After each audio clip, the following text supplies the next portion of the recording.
Praise the lord. చేరవచ్చిన మీకందరికీ ప్రభువు యేసు కృష్ణ శుభాలు తెలియజేయుచున్నాను.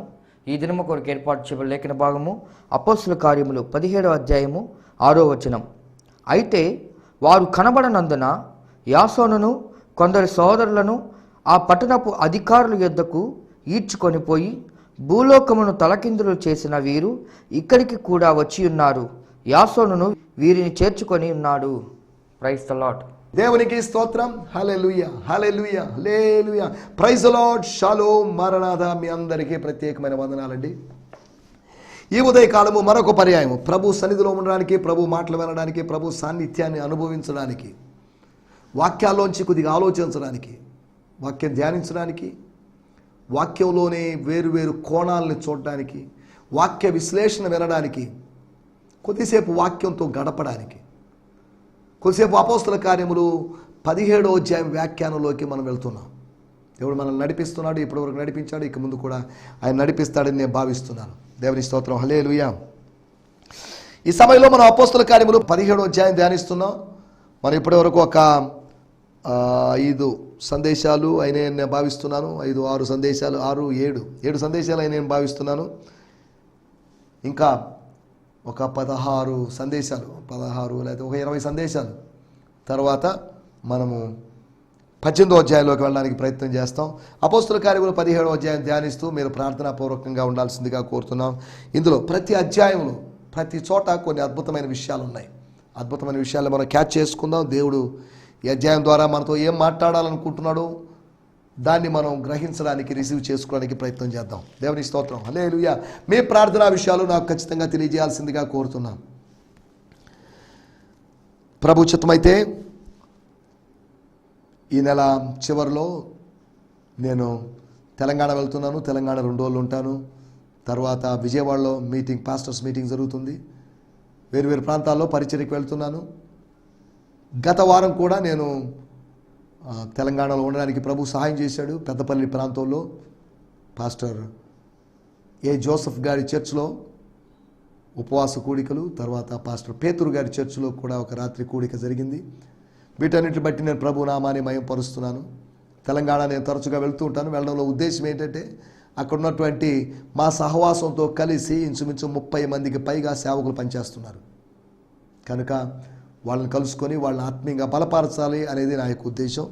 కనుక తెలంగాణలో జరుగుతున్నటువంటి పరిచర్య, ఆంధ్రాలో జరుగుతున్న పరిచర్య, తమిళనాడులో జరుగుతున్న పరిచర్య, వీటన్నిటి కోసం ప్రత్యేకంగా ప్రార్థించాల్సిందిగా కోరుతున్నాం. దేవుని స్తోత్రం. హల్లెలూయా. ప్రభు చిత్తమైతే మార్చి నెలలో మనం ఒక ఉజ్జీవ కూడిక ఏర్పాటు చేయబోతున్నాం. ఏప్రిల్ నెలలో ఒక ఉజ్జీవ కూడిక ఉంటుంది. ప్రతి నెల మొదటి ఆదివారం ఒక ఉజ్జీవ కూడిక మనం ఏర్పాటు చేస్తున్నాం. ఆ ఉజ్జీవ కూడికి మిమ్మల్ని ప్రేమపూర్వకంగా ఆహ్వానిస్తున్నాం. ప్రభు కృపను బట్టి జనవరి నెల 7వ తేదీ జరిగినటువంటి కూడిక, ఉజ్జీవ కూడిక అంబేద్కర్ భవన్లో చక్కగా జరిగింది. అంతేకాకుండా ఫిబ్రవరి నెల 4వ తేదీ వాస్తవంగా అంబేద్కర్ భవన్లో జరగాల్సినటువంటి ఆ ఉజ్జీవ కూడిక evangelical church of India, ECI నిపో ఫ్యాక్టరీ వెనకాల అక్కడ జరిగింది. ఆ కూడిక కూడా చక్కగా దేవుడు జరిగించాడు. అందును బట్టి నేను ప్రభు నామాన్ని మహిమపరుస్తున్నాను.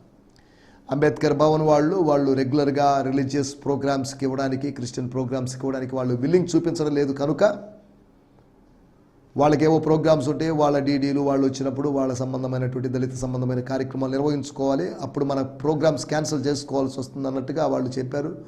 కనుక ప్రతి నెల ప్రభు చిత్తమైతే మొదటి ఆదివారము సాయంకాలము మనకు నిపో ఫ్యాక్టరీ వెనకాల ఉన్నటువంటి ఈసీఐ ఎవాంజలికల్ చర్చ్ ఆఫ్ ఇండియాలో జరిగేటువంటి ఉజ్జీవ కూడికలో మీరు పాల్గొనాల్సిందిగా మిమ్మల్ని ప్రేమపూర్వకంగా కోరుతున్నాం.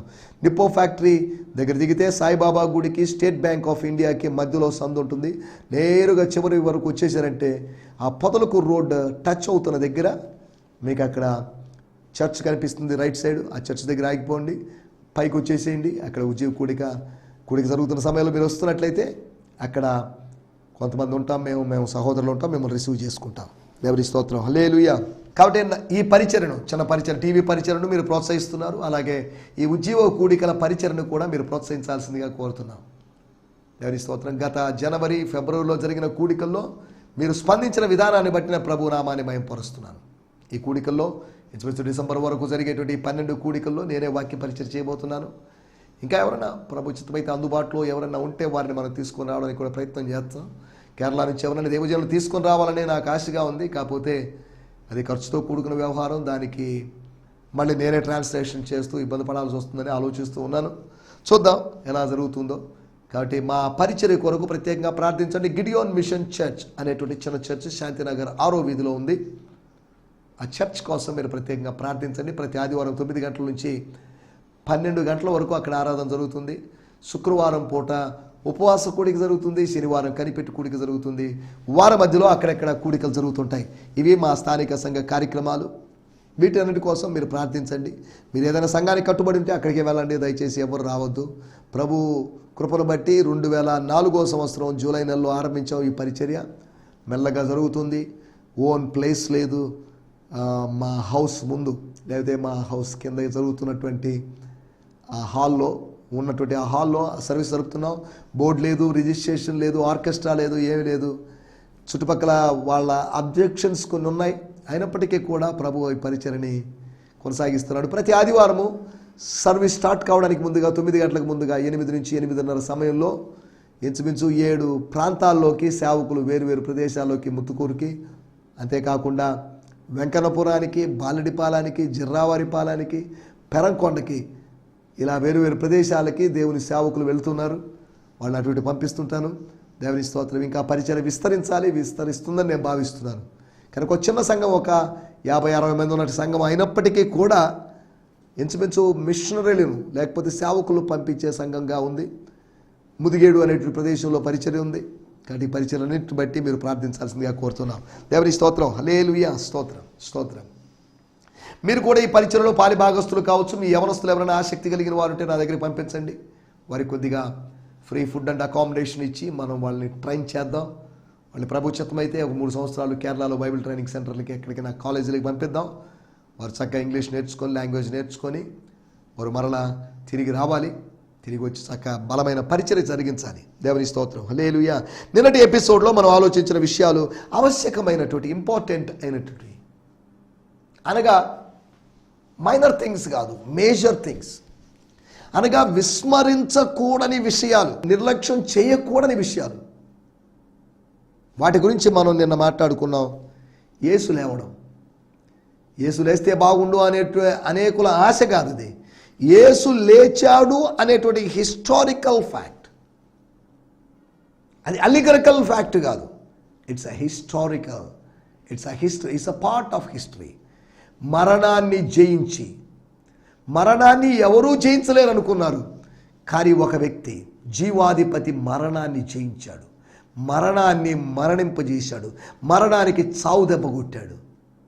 విర్రవేగుతున్న మరణానికి, అతిశయిస్తున్న మరణానికి దాంతో చెప్పినటువంటి మాట, నీ ముళ్ళు ఎక్కడ, నీ విజయం ఎక్కడ, నీ ముళ్ళు విరిచేశాను నేను. ముళ్ళు విరిచేశాడు, కానీ అది బాధించదని కాదు, మరణం బాధిస్తుంది. ముళ్ళుతో ఉన్నప్పుడు ఉన్న విధానం వేరు, ముళ్ళు విరగ్గొట్టబడిన తర్వాత విధానం వేరు. సాతాను తల చితక కొట్టబడక మునుపు జరిగిన పరిచర్య వేరు, తల చితక కొట్టబడిన తర్వాత ఆయన చేస్తున్న పరిచర్య వేరు. ఇంతకుముందు కన్నా ఇప్పుడు తల చితక కొట్టబడిన స్థితిలో ఉన్నాడు, అనుభవంలో ఉన్నాడు కనుక అతను ఉన్మాద స్థితిలో ఉన్నాడు, అనగా పిచ్చిపట్టిన స్థితిలో ఉన్నాడు. వాడికి సమయం, శత్రువుకు సమయం కొద్దిగా ఉంది. మన విరోధి అయినటువంటి అపవాదికి సమయం కొద్దిగా ఉందని, నేను అపవాదిని, I'm mister Satan, I'm mister devil అని రావడం లేదు. కానీ తన స్వరముతో కాకుండా, అరుస్తూ కేకలేస్తూ వస్తున్నాడని కాకుండా, అతడు సింహము వలె గర్జిస్తూ, సింహముగా మారి గర్జించాడని కాదు, సింహం వలె గర్జిస్తూ, సర్పము వలె ఆనాడు మాట్లాడినట్లుగా ఇక్కడ సింహము వలె గర్జిస్తూ, భయపడిన వాళ్ళని మింగివేస్తూ, భయపడకుండా పారిపోయి ప్రభు శరణు జొచ్చిన వారిని, భయపడకుండా ప్రభువుకు లోబడి ఎదిరించిన వారికి భయపడిపోయి తోక ముడిచి వెళ్ళిపోతుంటాడు వాడు. అనగా అపవాదికి, సాతానికి ఒక తోక ఉందని కాదు, దాని ఏంటి ఆ తోక గురించి చెప్పండి దయచేసి అడగొద్దు. దేవుని స్తోత్రం. హల్లెలూయా. యేసు లేవడం ఆవశ్యకం. అంతేకాకుండా యేసు పునరుత్థానాన్ని గురించి సాక్ష్యం చెప్పడానికి 11 మంది కాదు, 11 అంత సంపూర్ణమైనది కాదు, 11 అంత పర్ఫెక్ట్ కాదు, 12 గోత్రాలు. 12 అనేదానికి పాత నిబంధనలో ప్రాముఖ్యత ఉంది. కాబట్టి 12 12వ వాడు వెళ్ళిపోయాడు, యూదా ఇస్కరియోతు వెళ్ళిపోయాడు. ఆ స్థానాన్ని భర్తీ చేయాలి. యేసు ప్రభు కాలములో ఆ స్థానం భర్తీ చేయబడలేదు. అపోస్తుల కాలంలో యేసు ప్రభు ఆరోహణం అయిన తర్వాత, అపోస్తుల కార్యములు 1వ అధ్యాయము తర్వాత, లేకపోతే 8వ వచనము తర్వాత ఒక అపోస్తులుడిని 12వ వ్యక్తిని ఎన్నుకున్నారు. దాని ద్వారా ఏదో గొప్ప ఉద్యమం వచ్చిందని కాదు. 12వ అపోస్తులుని ఎన్నుకోవడం వల్ల పరిశుద్ధాత్ముడు వచ్చాడని కాదు. ఈ అపోస్తులను ఎన్నుకున్నా ఎన్నుకోపోయినా, ఈ గ్యాప్ ఫిల్ చేసినా చేయకపోయినా, ఆయన మాత్రం నీలో ఉన్న గ్యాప్ ఫిల్ చేస్తాడు. నీ ఆత్మలో ఉన్నటువంటి, నీ ఆంతర్యములో ఉన్నటువంటి ఆ శూన్యాన్ని నింపగలడు. దేవుని స్తోత్రం, హల్లెలూయా. ఈ సమయంలో మనం ఆలోచిస్తున్నట్టు 3వ విషయం, యేసు యొక్క నివాసం యొక్క ఆవశ్యకత. తర్వాత యేసును గూర్చిన వార్త, సిలువను గూర్చిన వార్త, యేసు యొక్క సువార్త ప్రకటన యొక్క ఆవశ్యకత. మొదట మీకు వాక్యం చెప్పాలి. సరే, మీరు వద్దనుకున్నారు, రిజెక్ట్ చేస్తున్నారు, అడ్డం కొడుతున్నారు, నో అన్నట్టు మాట్లాడుతున్నారు. You are resisting, that's why we have no problem. ప్రపంచం మీ దగ్గర ఉన్నదే ప్రపంచం అని మేము అనుకోవడం లేదు. ప్రపంచం, it's beyond you. The world is beyond the rejecteds. The world is beyond opposers. కాబట్టి మేము వెళ్తాం. రిజెక్ట్ చేసే వాళ్ళ మీ అందరికీ నమస్కారం చెప్పి మేము వెళ్తున్నాం. రిసీవ్ చేసుకునే వాళ్ళ దగ్గరికి వెళ్తాం. దేవుని స్తోత్రం, హల్లెలూయా. వెళ్తూ వెళ్తూ ఒకటి విషయం, సాక్ష్యార్థమై రాజ్య సువార్త ప్రకటిస్తున్నామని కాదు, ప్రకటించేశారు. సాక్ష్యార్థమై మేమేం చేస్తున్నామంటే, మా వస్త్రాలకు ధూళి అంటుంటుంది, ఇంకా మైన్యూట్ పార్టికల్ ఏదని అంటుంటుంది, దాన్ని దులిపి, దాన్ని ఎతలగొట్టి, మీ పట్టణపు ధూళి మీ పట్టణంలోనే పారేసి, we are going somewhere. We will go to somewhere as the Spirit of the Lord leads us.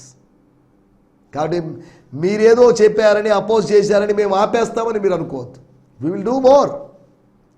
ఆ రోజు అధికారులు బెదిరించినప్పుడే మేము ఎక్కువ చేశాం.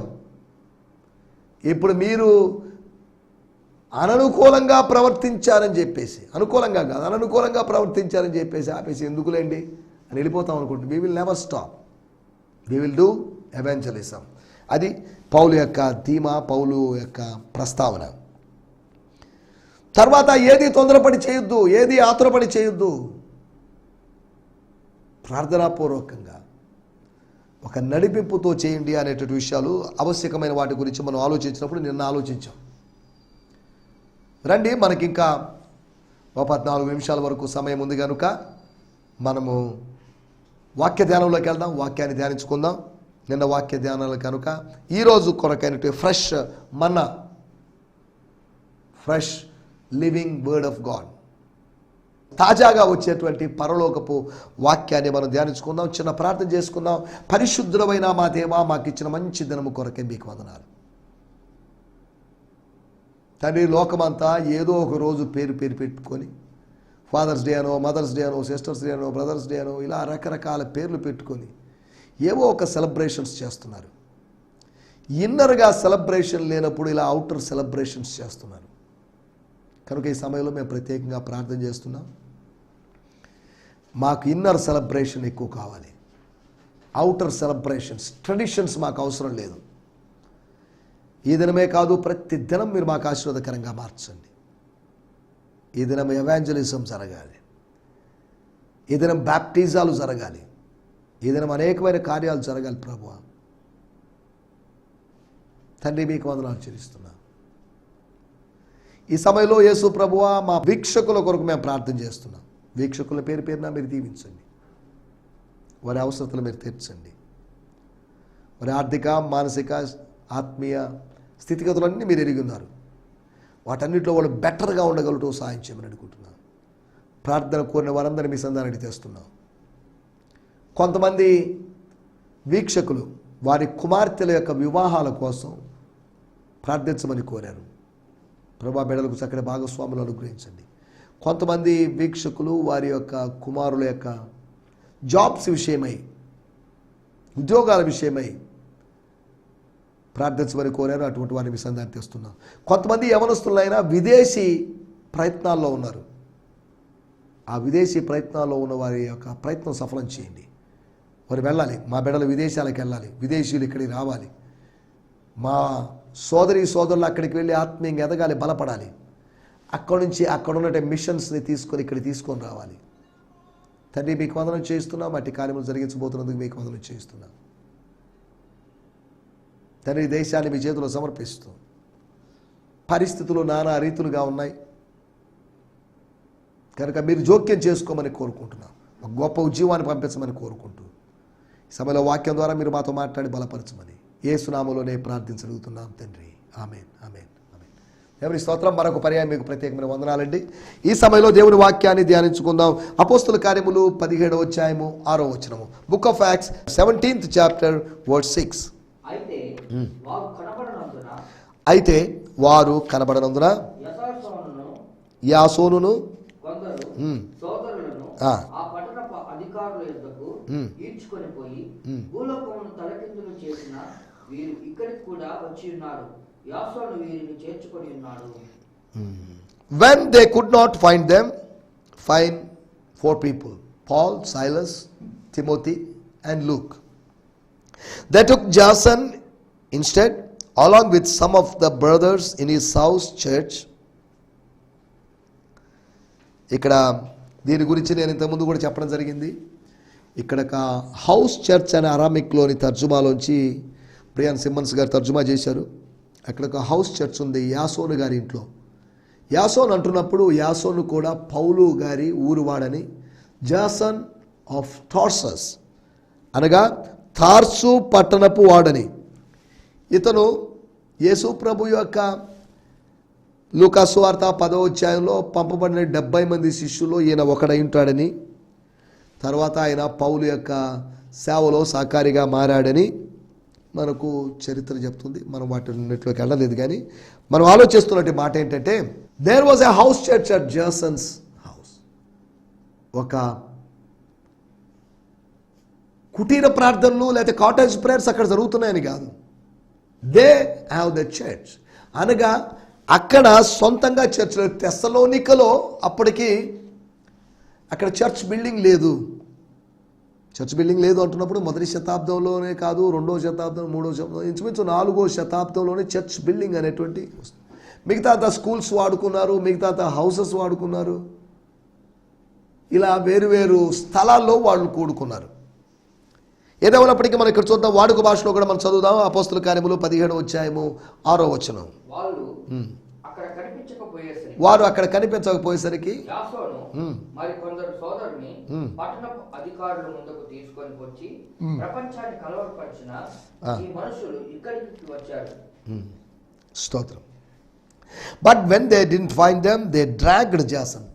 ఈడ్చుకొని పోయారట. ఏంటి ఈడ్చుకొని పోవడం?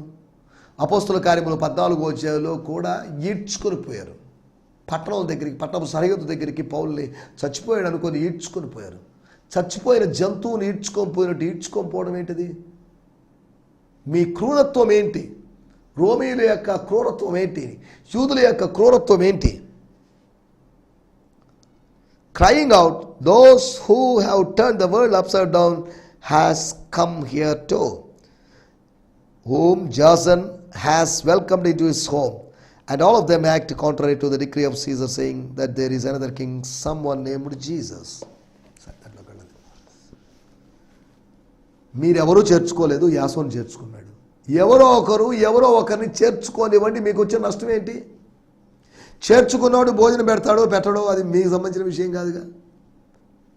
అలాగే భోజనం పెట్టడానికో, వాళ్ళని ఆదుకోవడానికో, లేదా వాళ్ళని ఆదరించడానికో, వాళ్ళ ద్వారా ఆత్మీయంగా బలపడడానికి పిలుచుకున్నారు. What is your problem?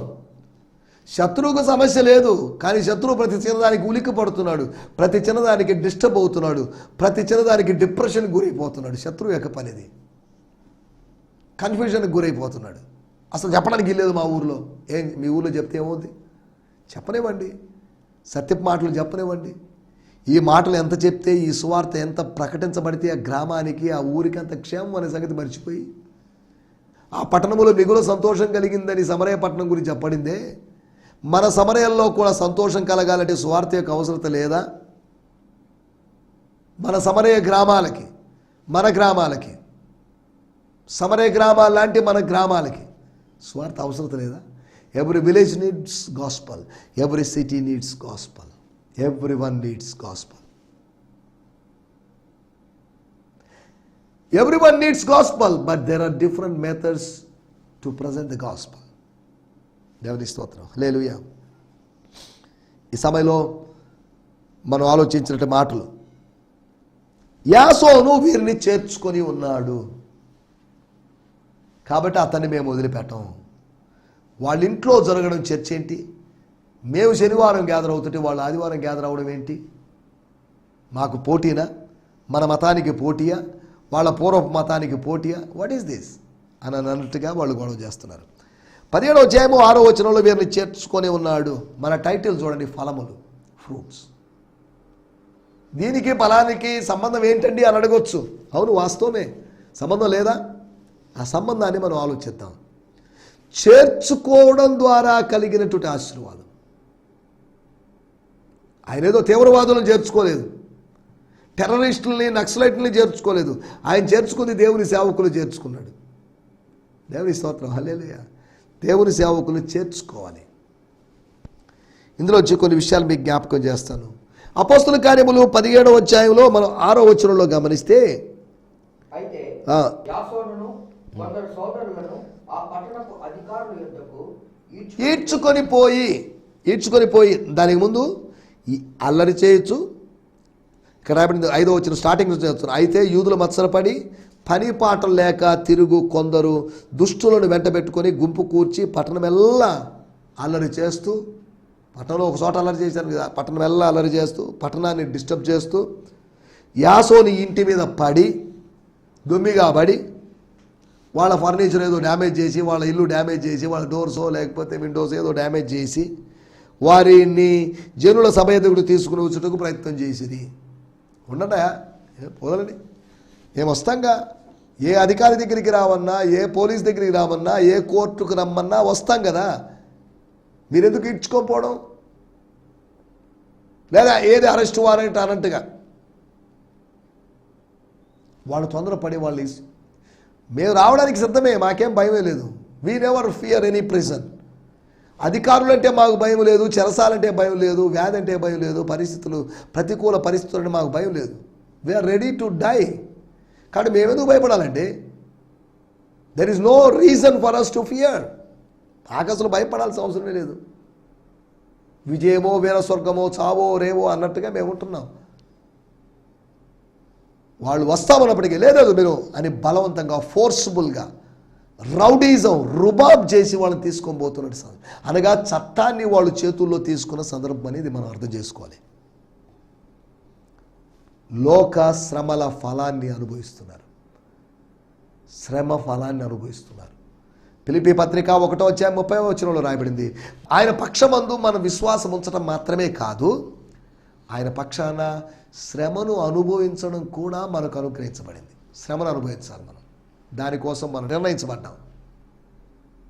సువార్త వినడం మాత్రమే కాదు, సువార్త ప్రకటించడం మాత్రమే కాదు, సువార్త పక్షాన వాదించడం మాత్రమే కాదు, సువార్త పక్షాన శ్రమ పడడం కూడా మనకు అనుగ్రహించబడింది. స్తోత్రం. హల్లెలూయా. సువార్త పక్షాన శ్రమలు అనుభవిస్తున్నటువంటి యాసోను అనేటువంటి సహోదరుడు, యాసోను అనేటువంటి ఆ ప్రేయర్ సెల్ గ్రూప్ యొక్క స్థానిక చర్చ్ యొక్క గృహ సంఘం యొక్క నాయకుడు. దేవుని స్తోత్రం. హల్లెలూయా. లోక శ్రమల ఫలాన్ని అనుభవించాడు అతను అనుభవించిన ఫలాల గురించి మనం జ్ఞాపకం చేసుకున్నాం. అతను చేర్చుకున్నాడు. ఎందుకు చేర్చుకున్నాడు? చేర్చుకోవడానికి కారణం ఏంటి? మత్తయి సువార్త 10వ అధ్యాయము 40వ వచనంలో రాయబడింది, మిమ్మల్ని చేర్చుకున్నవాడు నన్ను చేర్చుకున్నట్లే, నన్ను చేర్చుకున్నవాడు నన్ను పంపిన వాడిని చేర్చుకున్నట్లే. అనగా మిమ్మల్ని చేర్చుకున్నవాడు, అపోస్తులను చేర్చుకున్నవాడు, శిష్యులను చేర్చుకున్నవాడు యేసును చేర్చుకున్నట్లే.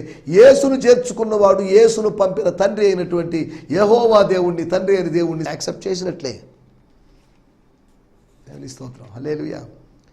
మనం ఆలోచిస్తున్నట్టు విషయాలు. రెండో విషయం, అతడు అనుభవించిన ఫలం ఏంటి? ఒకటి, లోకములో శ్రమల ఫలాన్ని అనుభవించాడు. తెస్సలోనికలో మీరు శ్రమను అనుభవించారని అపోస్తలుడైన పౌలు 1 తెస్సలోనిక పత్రిక 2వ అధ్యాయంలో అంటాడు. రెండోది, అతను అనుభవించింది నీతిమంతుని ఫలాన్ని అనుభవించాడు. He received the reward of the righteous man, the fruit of the righteous man. నేను చదువుతున్నాను మత్తయి సువార్త 10వ అధ్యాయము 41వ వచనం. దేవుని స్తోత్రం. అక్కడ రాయబడిన మాట చూడండి. Whoever receives a prophet because he is God's messenger will share a prophet's reward, and whoever welcomes a righteous person because he follows me, he will also share in his reward. ఒకటి, అతడు ప్రవక్త ఫలాన్ని పొందుతాడు. ప్రవక్తకు ఫలాన్ని దేవుడు ఇస్తాడు. నీతిమంతునికి దేవుడు ఫలాన్ని ఇస్తాడు. ఆ ఫలములో పాలు పంపు ఇతనికి కలుగుతుంది, చేర్చుకున్న వానికి కలుగుతుంది. స్తోత్రం.